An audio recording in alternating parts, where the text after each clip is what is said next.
Hello guys. अभी हम बात करने वाले हैं एक वेब होस्टिंग प्रोवाइडर कंपनी के बारे में। तो मैंने एक डोमेन खरीदा था dreamwasi.com महीने पहले। तो जब मैंने डोमेन खरीदा तो इनकी किसी भी कंपनी की रिस्पॉन्सिबिलिटी होती है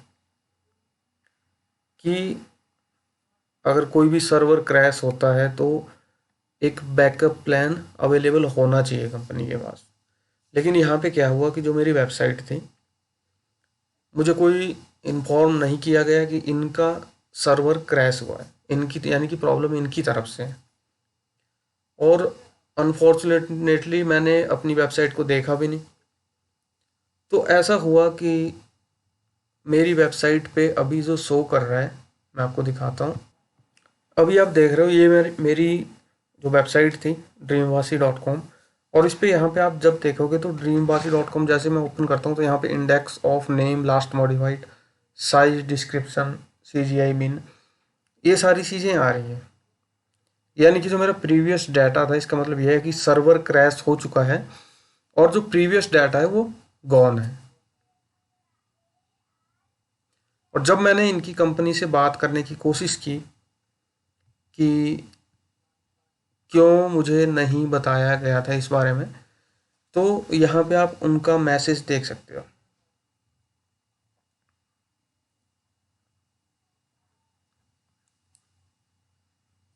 ओके। मैंने इनको सपोर्ट पिन दिया तो इन्होंने बोला कि सी पैनल एक्सेसिबल है। मैंने जब इनसे पूछा कि I change nothing so how this error occurs, तो इन्होंने कहा we are sorry to inform that the previous server had a storage crash, so it's your mistake right.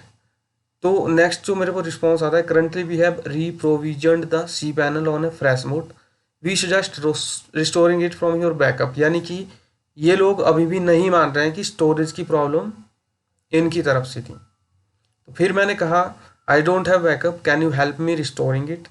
तो यहाँ पे कहा जाता है कि यहाँ पे भी ये अपनी जो मिस्टेक है वो नहीं मान रहे हैं। तो storage crash is a hardware failure occurrence where data recovery ETA cannot be provided or guaranteed, and it has to be sent for recovery for manufacture. In case if you have backup add-on, you can restore it, but your account doesn't seem to be subscribed on। तो इसका मतलब ये जो कह रहे हैं कि जब क्रैश हो जाता है तो उसके बाद ये पॉसिबल नहीं है कि ये मेरा जो डाटा है रिकवर करवा दें। तो इन्होंने क्या किया कि कुछ एड ऑन सेल कर रहे हैं, ये एड ऑन सेल कर रहे हैं।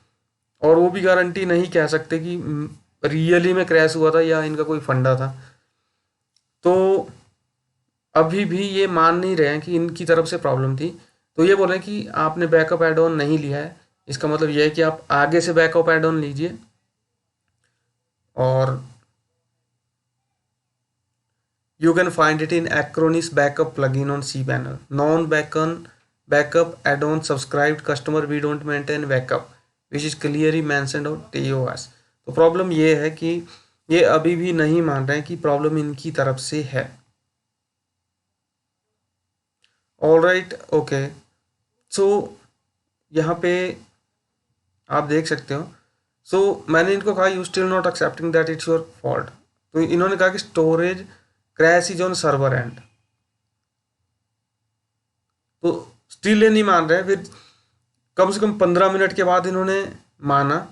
और जब मैंने इनको कहा bring the website back, can you do it, तो इसकी तरफ से कोई रिस्पॉन्स नहीं आता है। तो ये जो वेबसाइट है delete0.com, मैं सजेस्ट करता हूँ कि जो नंबर 1 होस्टिंग प्रोवाइडर्स हैं, आप होस्टिंग अपनी वेबसाइट के लिए वहीं से लीजिए। क्योंकि ये लोग पहले प्रॉमिस ये करते हैं कि आपको SSL दी जाएगी फ्री में, और गोडैडी से थोड़ा सा ही कम इनका ये होता है। लेकिन प्रॉब्लम तब आती है जब आप कोई वेबसाइट बनाते हो और 1 महीने बाद वो क्रैश हो जाती है और आपको कोई उसकी नोटिफिकेशन भी नहीं आती है। वेबसाइट का नाम है delete0.com, होस्टिंग सर्विसेज प्रोवाइड करवाते हैं। एंड वेबसाइट कैसी होस्टिंग सर्विसेज प्रोवाइड करवा रहे हैं ये तो आपने देख ही लिया है।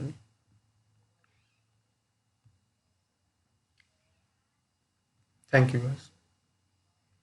और इसमें एक बात और है कि मैं अपनी वेबसाइट को फिर से रिस्टोर कर दूंगा, लेकिन प्रॉब्लम यह है कि किस लेवल की होस्टिंग सर्विसेज ये प्रोवाइड करवा रहे हैं दिस टाइप ऑफ कंपनीज, ये आप पे है कि आप अपना जो भी आप काम करते हो आपको दोबारा से करना पड़े या क्रैश हो जाए वेबसाइट, आपको पता ही नहीं लगेगा। तो बी अवेयर। Thank you.